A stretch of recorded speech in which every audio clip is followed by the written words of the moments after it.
Tim Weah surpasses his father George by playing and scoring in a World Cup.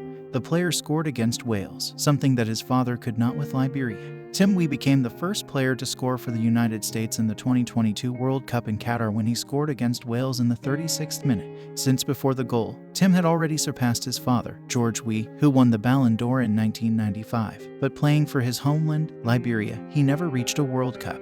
The Weah family's football lineage. Tim Weah is a young footballer who was born in New York, but he is the son of legend George Weah, the only African player to win the Ballon d'Or. He is also the current president of Liberia since 2018. So the family Weah has a bittersweet taste when it comes to soccer World Cups, as George was never able to take Liberia to the top tournament. But his son, Tim, being an American, managed it since he was 22 years old. Tim Weah's goal meant the first for the United States in Qatar 2022.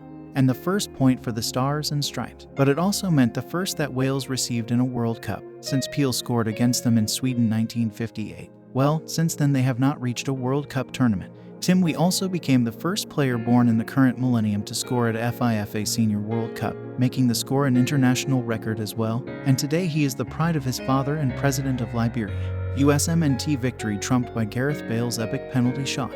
This World Cup opener ended in a tie over an intense game saved by Bale in the last minute. The USMNT finally returned to the World Cup stage after a long absence, but they let a possible victory slip away thanks to a contribution from Wales's danger man. Tim Weah's goal in the 36th minute gave the Americans the lead over Wales in their first World Cup game in 8 years. But Gareth Bale's penalty kick goal in the 82nd minute tied the score and saved a point for the Dragons.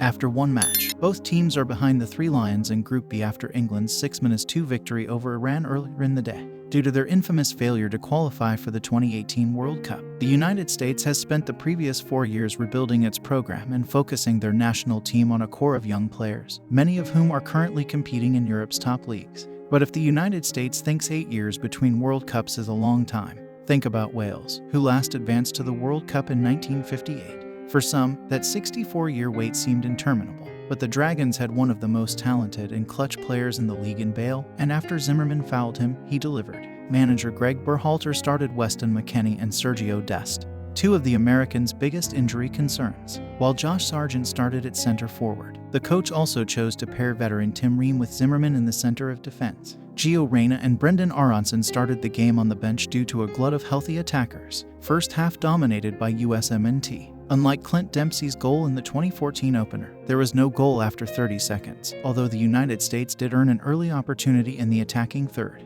The United States was given a free kick in a dangerous area after Christian Pulisic committed a foul with his first touch. But Pulisic failed to make much of it, sending the ball straight into Wales's first line of defense. 4 minutes into the game, Pulisic's better service won the U.S. a corner, but Wales was able to clear the threat. Despite this, the U.S. dominated possession, made incisive passes, and attempted to move the ball behind Wales' well-organized defense in the early going. In the 9th minute, the United States nearly scored an own goal. We blasted in a cross from the right that bounced off Joe Rodon's head and was headed for the goal, but Wayne Hennessy made the stop without realizing it. Moments later, Hennessy made a crucial stop to preserve the U.S. onslaught by denying Sargent of a close-range header from an Anthony Robinson cross. Two important American players received yellow cards in the ensuing minutes, with Dest and McKennie swiftly being added to the book. Another thing for the players to consider in a tough game is the fact that players are suspended after receiving two